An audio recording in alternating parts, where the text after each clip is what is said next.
Hello and thank you for joining me for Music in My Life. Today I'll be joined by Tina Brooks, a multi-talented musician. She's somebody who I refer to as my musical bigger sister.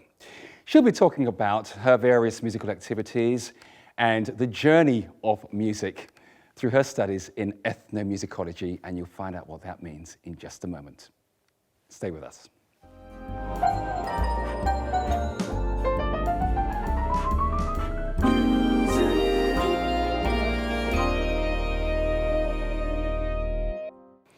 You've often heard it said that music is a universal language, and as much as a cliche that sounds, I believe it's absolutely true. We often associate certain sounds and instruments with certain cultures and countries, and it's true that different cultures have their own instruments, but you'll find that instruments and various music practices are actually more universal than you think. If I were to mention the instrument bagpipes, you probably think, yeah, that is very Scottish, but before Scotland, bagpipes were in Persia. And I'm sure if we look further back in history, we'll find that before they were in Persia, they were somewhere else. And certain rhythms or different ways of singing, like improvising, we associate, for example, with African music or Afrocentric music in America. But lots of cultures, I mean, Scotland had its own form of improvising music in singing, which is similar to music that they sing, for example, today in some of the black churches in Kentucky. So this language of music is a lot more universal and unified than we actually think it is. And music is a way of expressing ourselves, and each culture expresses itself in its own unique way. For example, if you were to go to the country of my parents' origin, which is Jamaica, they would express themselves in... Now, you would probably label that reggae, but in Jamaica, that's just music, that's just natural expression. If you go across the water,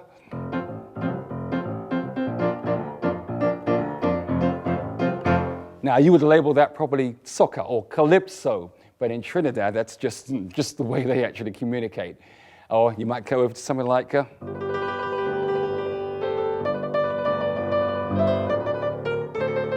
which country do you think of there? That could be Serbia, it could also be Italy. Or if I mentioned the accordion, you might think France, but the accordion was also used in English folk music. It's like a portable organ which you take around with you. So we have this language called music, which we often think is a differentiator, but I believe it unifies us more than we realize. So we will explore a little bit more about the journey of music.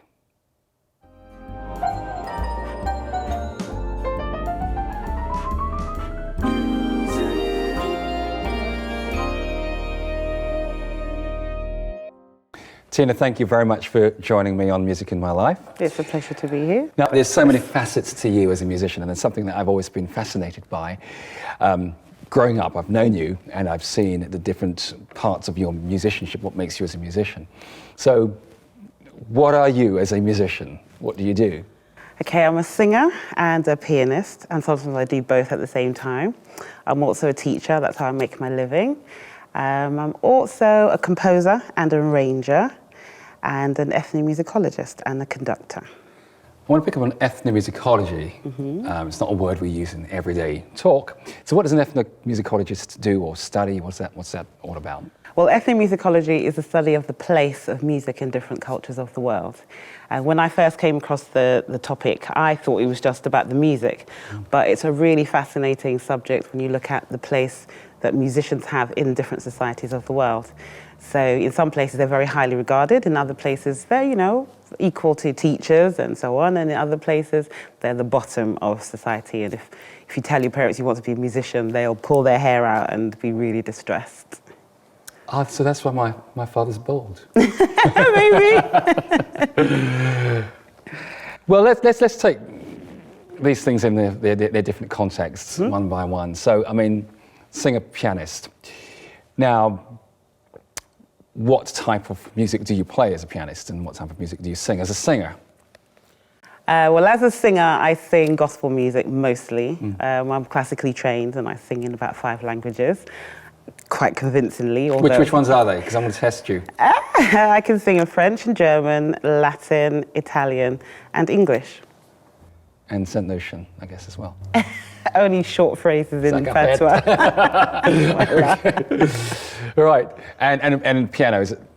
Piano, Is again, there I'm a classically preference? trained, and I play gospel music and a little bit of jazz, and quite a mixture on piano. Here's a question for you. I mean, a lot of people say that, you know, once you've got a classical training, I've heard people often say this, then you can do anything. Do you agree with that statement?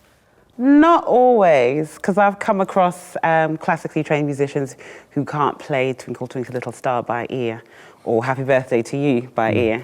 So I think I've been quite fortunate to have been able to play by ear and to be classically trained alongside each other, and then been able to continue doing both throughout my career. And for me, that always makes the best musician, really. I think so. Because a lot of people don't realise that obviously classical music is music to also be enjoyed. They often think it's music to be analysed and intellectualised, but it's to be enjoyed, and to enjoy that you need to have that heart. Well, you said you're a singer and pianist, and you do both at the same time. Occasionally. So you are now going to prove it to us, because we want you to actually sing something, Okay.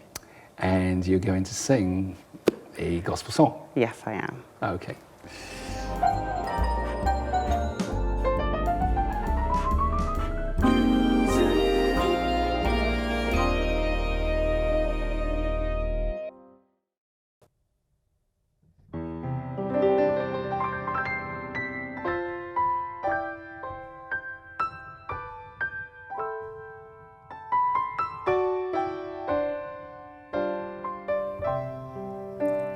I am troubled, but not distressed, perplexed, but not in despair, 'cause I'm a vessel full of power, with a treasure none can compare.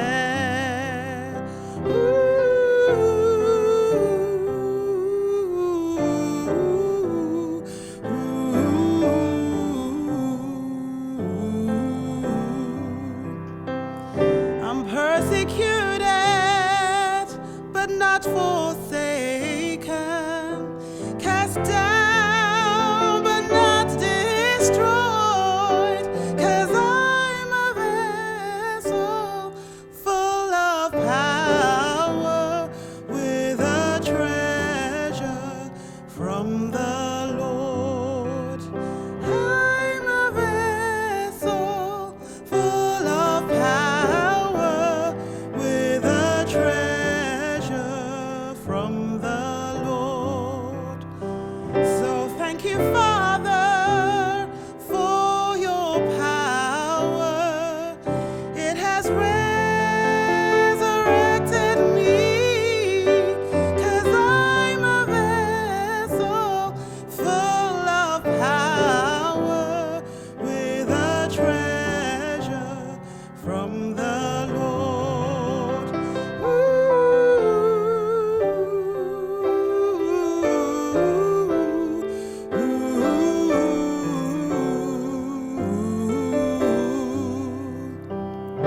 I'm bruised and battered, but not broken. Brought my sin back, from sin I am free. 'Cause I'm a vessel, got a whole lot of power, with a treasure delivered me. Thank you, Father, for your power. It has resurrected me, 'cause I'm a vessel full of power, with a treasure from the Lord.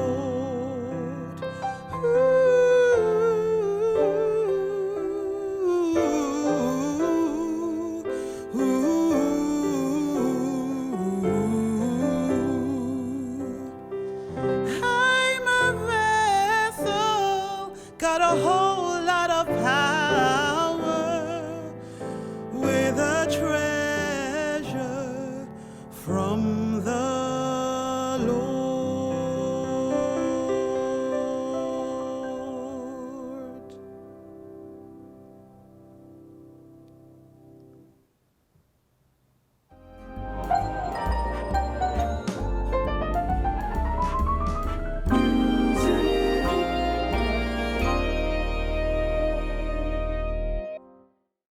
Thanks for that music, Tina. That was a Corinthian song, wasn't it, by Micah Stampley? That's right. Right. Why is it called a Corinthian song? Because the lyrics are taken from 2 Corinthians chapter 3 or 4. Right, so it's taken from the book of the Bible Yeah. of the same name. Well, we're going to move on to now, it's Tina, the conductor. And just talk about your conducting life, really. Well, I started off conducting in a local church and just working with the youth choir, and that's when I really kind of experimented. Then I was invited to apply for the role of music director for the London Adventist Chorale, and you and I worked together for many years doing that. And really, watching you and previous conductors, I honed my skills and became a proper conductor. And then Watching me, I would never recommend that. Trust me. No, you were part of the journey. And then I was able to found my own community gospel choir when I lived in Cambridgeshire. Wow. So you're living in the east of England, Cambridgeshire, and you founded a community choir. Was that unauditioned or? It was unauditioned, and it started off really as an evening for people to come together and sing gospel music and to raise money for the Parent-Teacher Association of the primary school that my daughter was attending at the time. And people came, about 50 people came to the first evening, and they loved the singing. And it actually sounded quite good after one evening. So I invited them to another evening, and then I said, would you be interested in rehearsing for the whole of September and do a concert in October during Black History Month, just for your family and friends here at the school? And they said, okay, we'll give it a try. So we had 4 rehearsals, and then we did a concert. And from there, it just grew from strength to strength. People wanted a permanent choir. And so we had a choir of about 60, 70, 75 singers from all walks of life, all parts of Cambridgeshire, who came together to come and sing gospel music. And the choir's been going, this is our 10th year. Okay. So here's a challenge for you as a conductor. Somebody comes in, oh, we love singing, I want to be part of this choir. I want to work under Tina Brooks. Now, they can't sort of turn a note. Do you sort of say, well, sit at the back, or do you say I do say don't stand in front of a microphone, but all people are welcome. There are no auditions, so people of all abilities are part of the choir. And when you've got 60 voices, you can, place people in certain places within strong voices to help them along. And I found that by keeping them, they've become stronger and stronger. Well, that's very much to your credit. And it's great, and long may that continue. Now, of course, as a choir, they are obviously singing, I guess, your arrangements. And because when you get a community choir together like this, you're either going to pick arrangements which already exist, or you're going to say, well, these are the singers I've got, so I have to adapt musically for the group which I'm working with. So that's where your composing and arranging skills now. Absolutely, because usually with a choir of 60 singers, I've got 50 women and 10 men. So somehow I have to work out a balance for that. So they have made me write for them. And that has been really good for me. It's made me have to compose specifically for their needs. Apparently that woman-male thing, they don't have that problem with male voice choirs. Okay. Sorry, as you were, continue. So you're writing, and what inspires your writing generally? What inspires it? Is there anything stylistically, any particular writer, composer, or whatever? Well, I have to say, we started by just looking at music which was not complicated. So we started looking at folk music and spirituals in particular. And so the early arrangements are of Negro spirituals, and those have worked really well, extremely well. So, and those arrangements have become more complex year by year as the choir become more and more able. And do you find that they are just picking up things and not sort of worrying about the complexity? Because I know sometimes with community choirs, it's like, oh, it's difficult, but then, oh, we can do it. And then you give them something a little bit more difficult, and they're, oh, actually, year on year, we do something more complex. We always have a couple of pieces of that I call concert anthems. So, we rise to the challenge. Great. And approaching composition and arranging, because obviously, do you see them as one and the same, or do you have a different approach when you're arranging something? Do you see it as a... I have a different approach, because if I'm arranging, because the melody already exists and the harmonies usually exist already, it's quite easy to work out something that suits the choir. With composing, which I have done for the choir, then I have to think of everything from scratch. Start with the melody, then add the harmonies, and then work on the arrangement last of all. Okay, it's interesting because some people find arranging more difficult in that when they they have to generate the ideas themselves. They know, they feel in complete control with arranging, that they have to sort of pay respect and make sure that they don't, because if somebody loves a piece of music and you've arranged it and your arrangement is, as it were, mucking up the piece of music, so to speak, people are like, right, that's my song that's been destroyed there. What's going on? I think because I started arranging many years ago, then I find that much easier to do, less daunting. And of course, part of your conducting work with this choir and other choirs, of course, you've worked with, is the whole training process. Mm-hmm. Now, you've produced a training CD. Yes, I have. Can you show us what it looks like? Sure. It's called So You Wanna Sing Gospel. And I got the idea from you, really. It's a voice training CD. So on it, I talk about, what to do with how to stand, how to breathe, how to get more air out. So it just talks you through what you need to do, and it goes through breathing exercises and vocal warm-ups and how to use different parts of the voice to effect. Okay, so I'm your student, so I've just purchased a CD. So what can I expect? Can you just give me an example of maybe something that you would do? Well, because this is specifically about singing gospel, and one of the techniques of singing gospel is using the chest voice and stretching the chest voice range, so you can get that real intense sort of sound. So one of the exercises is called stretching the chest voice, and it goes like this. So after I've sung one line, I want you to join in if you can. Ready? Okay, let's go.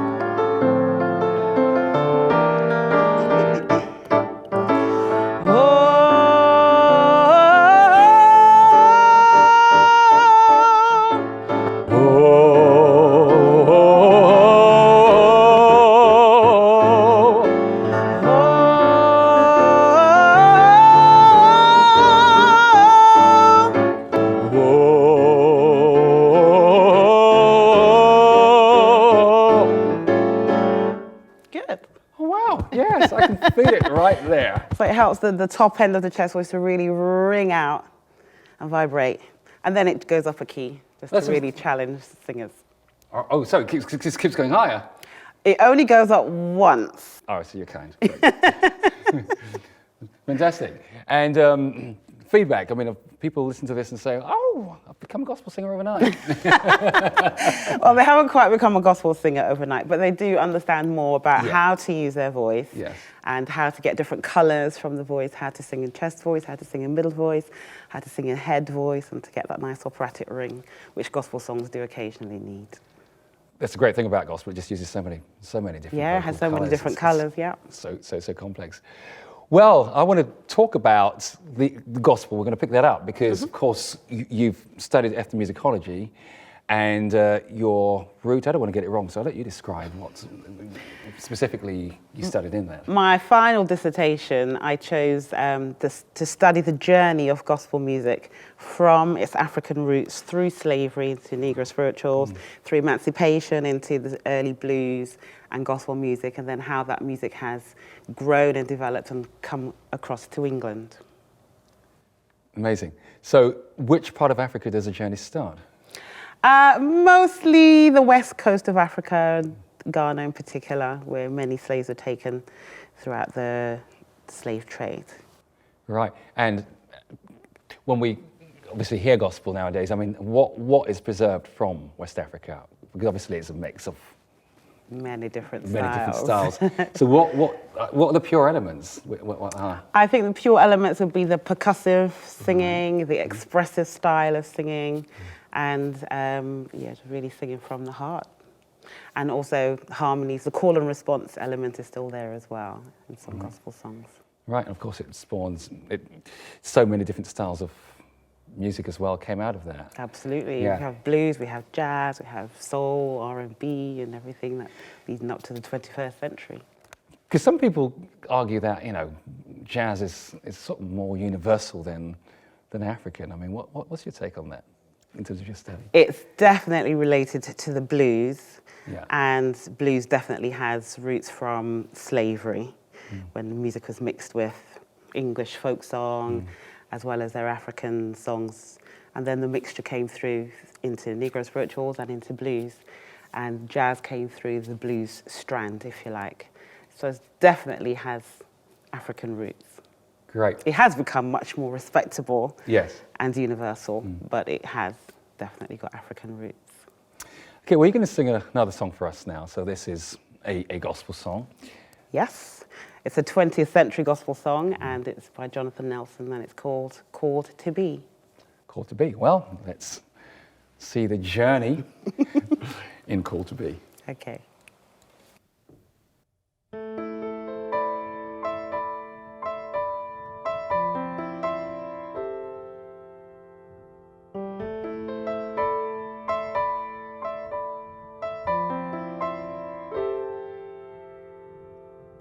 In the journey of life, there are winding roads, mountains high and valleys low. Though the road ahead may be unknown, I'm still pressing for the prize that's worth pressing for.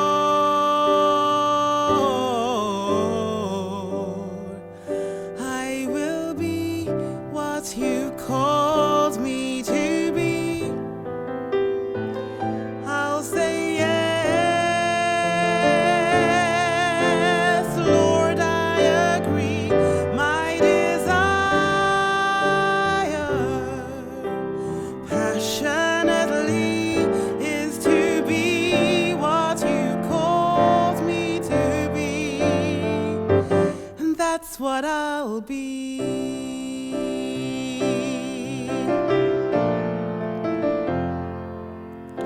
All road signs read destiny.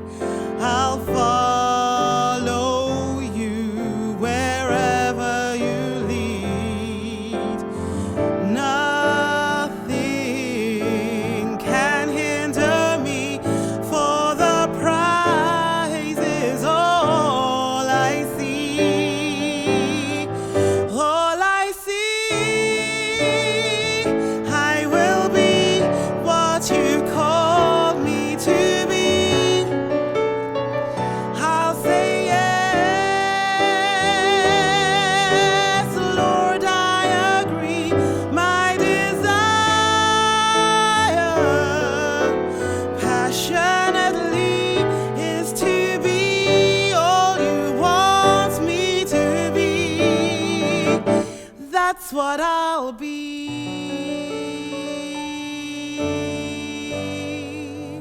That's what I'll be.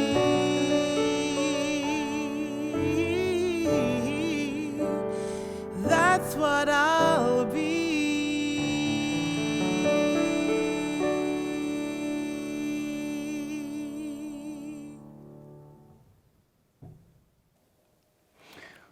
Well, I heard a lot of heart and soul in that, and many of the elements you spoke about. So what we're going to do now, let's swap places.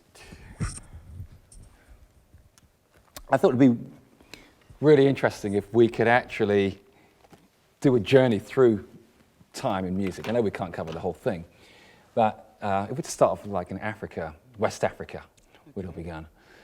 This West African song I know goes like this. Baba o shanu funwa, Jo Jesu o shanu funwa. And then across the seas we get the spirituals. Gonna lay down my burdens Down by the riverside,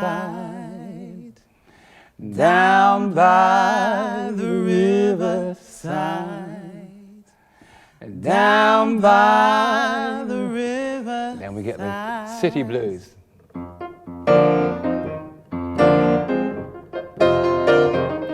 Gonna lay down my burdens down by the riverside, down by the riverside, down by the riverside. And we get jazz.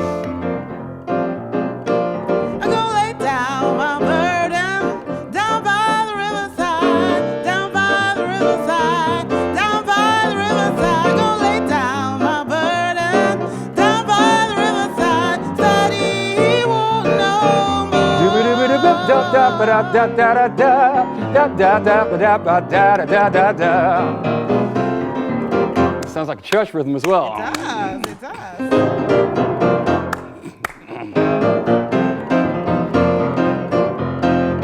I ain't gonna study war no more. Study war no more. Study war no more. Study war no more. I ain't gonna study war no more. Study war no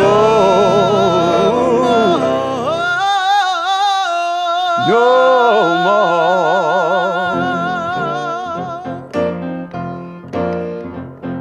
And out of that we get the soul Motown era. I'm gonna lay down my burdens down by the riverside. Down by the riverside. Down by the riverside. I'm gonna lay down my burdens down by the riverside. I'm gonna study war no more. You can go soul ballads.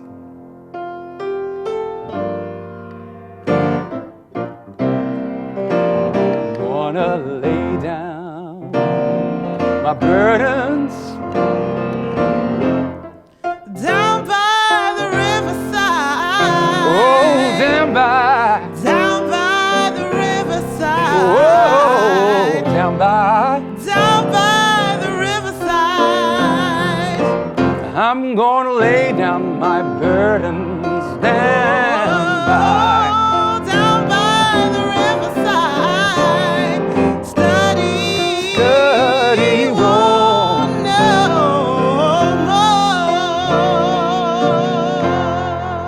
more. Can you do rap? Just kidding. That's a rap.